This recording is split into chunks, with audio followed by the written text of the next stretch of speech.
ರೈತನೊಬ್ಬನ ತೋಟದಲ್ಲಿ ಸೇಬು ಮರದಲ್ಲಿ ಒಂದೇ ಒಂದು ಹಣ್ಣು ಬೆಳೆಯಿತು. ರೈತನೊಬ್ಬನ ತೋಟದಲ್ಲಿ ಒಂದೇ ಒಂದು ಹಣ್ಣು ಬೆಳೆಯಿತು. ಆತ ಅದನ್ನು ಕೊಯ್ದು ಇದನ್ನು ತನಗೆ ಅತ್ಯಂತ ಪ್ರೀತಿಪಾತ್ರರಾದ ಯಾರಿಗಾದರೂ ಉಡುಗೊರೆಯಾಗಿ ಕೊಡಬೇಕು ಎಂದು ಯೋಚಿಸಿ ಪ್ರಜೆಗಳ ಕ್ಷೇಮಕ್ಕಾಗಿ ಹಗಲಿರುಳು ಚಿಂತಿಸುವ ಅರಸನಿಗೆ ಒಪ್ಪಿಸಲು ನಿರ್ಧರಿಸಿ ಅರಸನ ಸಭೆಗೆ ಹೋದ. ಅಲ್ಲಿ ಆತ ಸೇಬನ್ನು ಅರಸನ ಮುಂದಿರಿಸಿ, ದೊರೆಯೇ, ಇದು ಬಹು ವಿಶೇಷವಾಗಿದೆ. ದೇವತೆಗಳ ಕೃಪೆಯಿಂದ ಈ ಏಕೈಕ ಹಣ್ಣು ನನ್ನ ತೋಟದಲ್ಲಿ ಬೆಳೆದಿದೆ ಎಂದು ಭಾವಿಸಿದ್ದೇನೆ. ಅಮೂಲ್ಯವಾದ ಹಣ್ಣನ್ನು ನನಗೆ ಪ್ರೀತಿಪಾತ್ರರಾದವರಿಗಷ್ಟೇ ಕೊಡಬೇಕು ಎಂದು ನಿರ್ಧರಿಸಿ ತಮಗೆ ಇದನ್ನು ಉಡುಗೊರೆಯಾಗಿ ನೀಡಬೇಕೆಂದು ತಂದಿದ್ದೇನೆ. ಸ್ವೀಕರಿಸಿ ಎಂದು ನಿವೇದಿಸಿದ. ಅರಸನು ಸೇಬನ್ನು ಹಿಡಿದು ನೋಡಿದಾಗ ಅದರಲ್ಲಿ ವಿಶೇಷವಿದೆ ಎಂದು ಅವನಿಗನಿಸಲಿಲ್ಲ. ಆದರೆ ಮುಗ್ಧ ರೈತನ ಪ್ರೀತಿಯನ್ನು ಶಂಕಿಸಬಾರದು ಎಂಬ ಕಾರಣಕ್ಕೆ ಸಂತೋಷ ವ್ಯಕ್ತಪಡಿಸಿ, ನಿಜವಾಗಿಯೂ ಅತ್ಯಮೂಲ್ಯ ಕೊಡುಗೆಯನ್ನು ತಂದಿರುವೆ. ಇದಕ್ಕಾಗಿ ನನ್ನಿಂದ ನಿನಗೆ ಏನು ಪ್ರತಿಫಲ ಬೇಕು ಕೇಳು ಎಂದು ಹೇಳಿದ. ರೈತ ಪ್ರತಿಫಲಕ್ಕೆ ಕೈಯೊಡ್ಡದೆ, ಎಲ್ಲಾದರೂ ಉಂಟೆ? ಪ್ರೀತಿಯ ಕೊಡುಗೆಗೆ ಪ್ರತಿಫಲ ಸ್ವೀಕರಿಸುವುದು ಉಚಿತವಲ್ಲ ಅಂತ ಹೇಳಿ ನಿರಾಕರಿಸಿದ. ಬರಿಗೈಯಲ್ಲಿ ರೈತನನ್ನು ಕಳುಹಿಸಲು ಅರಸನ ಮನ ಒಪ್ಪದೆ ಮಂತ್ರಿಗಳೊಂದಿಗೆ ಸಮಾಲೋಚಿಸಿದಾಗ ಮಂತ್ರಿಗಳು ಆತ ಕಾಲಿಗೆ ಹಾಕಲು ಒಳ್ಳೆಯ ಪಾದರಕ್ಷೆಗಳು ಕೂಡ ಇಲ್ಲದೆ ಕಷ್ಟಪಟ್ಟು ನಡೆದು ಇಲ್ಲಿಗೆ ಬಂದಿದ್ದಾನೆ. ಅವನಿಗೆ ಸವಾರಿಗೆ ಯೋಗ್ಯವಾದ ಒಳ್ಳೆಯ ಕುದುರೆ ಕೊಡಬೇಕು. ಕುದುರೆಯ ಮೇಲೆ ಅದಕ್ಕೆ ಹೊರಲು ಸಾಧ್ಯವಿರುವಷ್ಟು ಚಿನ್ನದ ನಾಣ್ಯಗಳ ಮೂಟೆಯನ್ನಿರಿಸಿದರೆ ಆತ ಸುಖದಿಂದ ಬದುಕಲು ನೆರವಾಗುತ್ತದೆ ಅಂತ ಹೇಳಿದರು. ಹೀಗೆ ಅರಸನು ಕೊಡುಗೆಯಾಗಿ ನೀಡಿದ ಕುದುರೆಯ ಮೇಲೆ ಕುಳಿತುಕೊಂಡು ರೈತ ಮನೆಯ ದಾರಿ ಹಿಡಿದ. ಆತನ ಮನೆಯ ಪಕ್ಕದಲ್ಲಿ ಒಬ್ಬ ಶ್ರೀಮಂತ ರೈತನಿದ್ದ.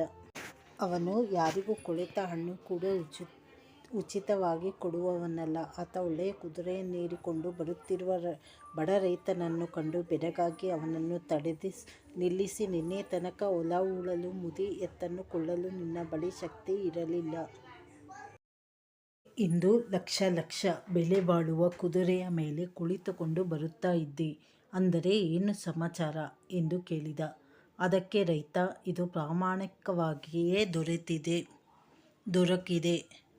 ನನ್ನ ತೋಟದಲ್ಲಿ ಕೆಂಪು ಬಣ್ಣದ ದೊಡ್ಡ ಸೇಬು ಆಗಿತ್ತಲ್ಲ, ಅದು ಬಹಳ ಅಪೂರ್ವವಾದದ್ದೆಂದು ನನಗೆ ಗೊತ್ತಾಗಿ ಅದನ್ನು ಅರಸರಿಗೆ ಉಡುಗೊರೆಯಾಗಿ ಕೊಟ್ಟೆ.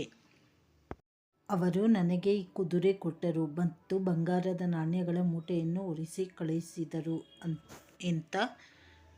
ಶ್ರೀಮಂತನು ತನ್ನ ತೋಟದಲ್ಲಿ ಒಂದಕ್ಕಿಂತ ಒಂದು ಹೆಚ್ಚು ಆಕರ್ಷಕವಾಗಿರುವ ಸೇಬು ಹಣ್ಣುಗಳು ಬೇಕಾದಷ್ಟಿದೆ. ಒಂದು ಹಣ್ಣಿಗೆ ಒಂದು ಕುದುರೆ, ಒಂದು ಮೂಟೆ ಚಿನ್ನ ಸಿಗುವುದಾದರೆ ತನ್ನ ಮನೆಯನ್ನು ಅದರಿಂದಲೇ ತುಂಬಿಸಬಹುದು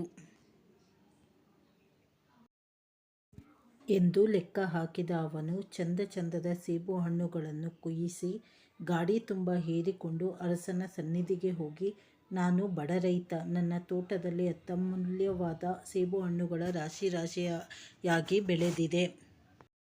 ಇದು ಯೋಗ್ಯರಾದವರ ಬಳಿಗೆ ಸೇರಬೇಕು ಎಂದು ಆಶಯದಿಂದ ಎಲ್ಲವನ್ನೂ ಕೊಯ್ಯಿಸಿ ತಮಗೆ ಅರ್ಪಿಸಲು ತಂದಿದ್ದೇನೆ ಎಂದ. ಅದಕ್ಕೆ ಅರಸ ತುಂಬ ಸಂತೋಷವಾಯಿತು. ಈ ಹಣ್ಣುಗಳಿಗಾಗಿ ನೀನು ಯಾವ ಪ್ರತಿಫಲ ಬೇಕು ಎಂದು ಬಯಸಿದರೂ ಅದನ್ನು ಕೊಡುವ ವ್ಯವಸ್ಥೆ ಮಾಡುತ್ತೇನೆ ಎಂದು ಹೇಳಿದ.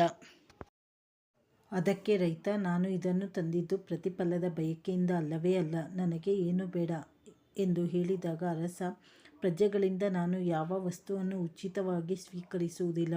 ಅದಕ್ಕೆ ಪ್ರತಿಫಲ ಕೊಡಲೇಬೇಕಾಗುತ್ತದೆ. ಏನು ಬೇಕಿದ್ದರೂ ಕೇಳು, ಕೊಡುತ್ತೇನೆ ಎಂದ.